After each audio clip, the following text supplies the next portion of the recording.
Nangyari ito 4 years ago sa isang sikat na universidad pagdating sa larangan ng musika. Hindi ako full-time student na nag-aaral ng 4 to 5-year course doon. Under ako sa isang music extension program ng College of Music, pero sa iisang building din kami nag-hold ng lessons. Sa extension program nga lang gaya ng sa kaso ko ay individual lessons iyon. Pangarap ko po talaga kasi na makapag-aral ng classical singing, kaya nung nakakaipon na ako sa aking trabaho ay ura-urada akong nag-enroll sa extension program ng universidad na yun. Nangyari ito sa akin nang minsang bumabagyo. Maaga akong pumasok sa school para sa voice lessons ko na maaga ding natapos gawa nga ng pagsuspinde ng pamahalaan sa mga eskwelahan dahil na rin sa banta ng bagyo na paparating. Bilang malakas pa ang ulan ay humingi na lang ako ng permiso sa coach ko kung pwede bang magpaiwan na lamang muna ako sa classroom para doon ay magpatila ng malakas na ulan. Pinayagan naman niya ako kaya iniwan na lang niya ako sa room at nag-stay nga lang talaga ako doon. Sa tansya ko, magdadalawang oras na akong nandoon sa loob ng room at wala na din masyadong tao sa second floor. Nagpa-practice lang ako na mag-vocalization at nagsisight read ng piyesa na binigay ng coach ko nang mapatigil na lamang ako ng isang saglit dahil may narinig akong kumakanta at boses lalaki iyon. Operatic pa.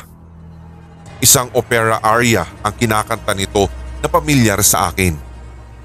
Napagtanto ko na nanggagaling yung boses na iyon sa katabing room lang nung kwartong kung saan ako naroroon nung panahong yun. Sa isip-isip ko, wow! Ang galing-galing naman niya. Iba talaga yung dedikasyon ng mga full-time music students dito. Suspended na nga yung klase ha. May nag-e-ensayo pa. Dahil sa sobrang pagkamangha ko sa kumakanta, ay nag-decide ako na lumabas ng room para makisit-in sana sa kabilang kwarto para mapanood din ng personal ang pag-e-ensayo ng tenor na kumakanta. Habang papalapit ako sa room kung saan nanggagaling yung magandang boses, hindi ko maipaliwanag kung bakit gayon na lang ang aking pangingilabot. Hindi ko yun pinansin noong una dahil natural lang naman talagang makaramdam na parang tumatayo ang mga balahibo mo sa batok o kaya naman sa iyong magkabilang braso kapag meron kang naririnig ng magandang boses at maayos din ang pagkanta nito. Malamig din kasi nung panahon na iyon at malay ko bang iyon din ang dahilan kung bakit tinindigan ako ng balahibo. So dahil sa kuryosidad, binuksan ko yung jealousy window. Pagsilip ko, otomatikong huminto ang boses ng kumakanta at nagulat na lamang ako sa nakita ko. Isang lalaki na maputlang maputla ang bumungad sa akin at nakatitig siya sa akin ng sobrang talim habang nakanganga ito. Sa pakiwari ko ay ilang segundo din siyang pirming nakatayo at nakatitig sa akin ng masama habang bukas na bukas ang bibig nito.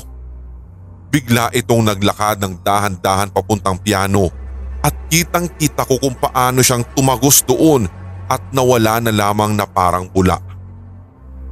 Para akong binuhusan ng malamig na tubig noong mga oras na iyon.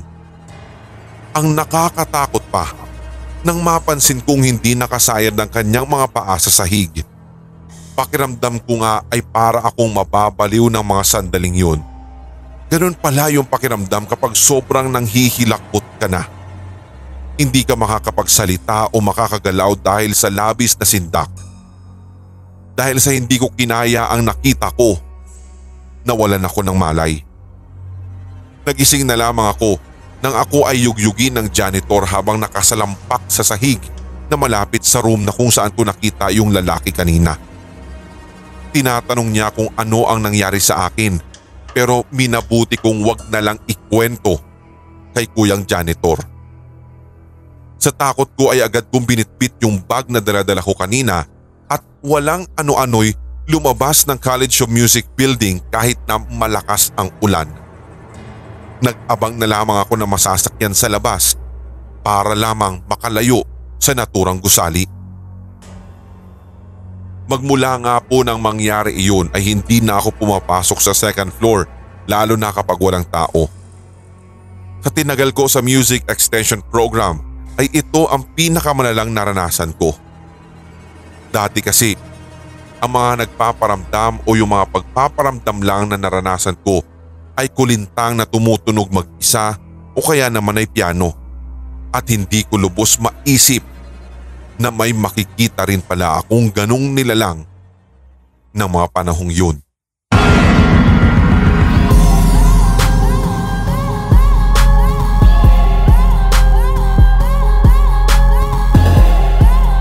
Sumainyo ang tampok na one-shot Tagalog horror story.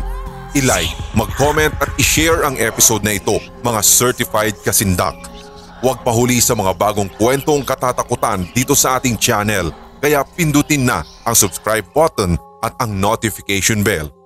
Hanggang sa susunod na kwentuhan dito sa Sindak Short Stories. Mga solid HTV positive at kasindak, ako po si Red, payong kaibigan lang ngayong new normal upang mas maprotektahan ang inyong sarili. Palaging maghugas ng kamay, magbaon ng sanitizer o kaya'y alcohol, isuot ng tama ang face mask, lalong-lalo ang face shield. Palakasin ang resistensya at huwag maging pasaway. Paalala, mula dito sa Hilakbot TV, Sindak Short Stories at Hilakbot Haunted History.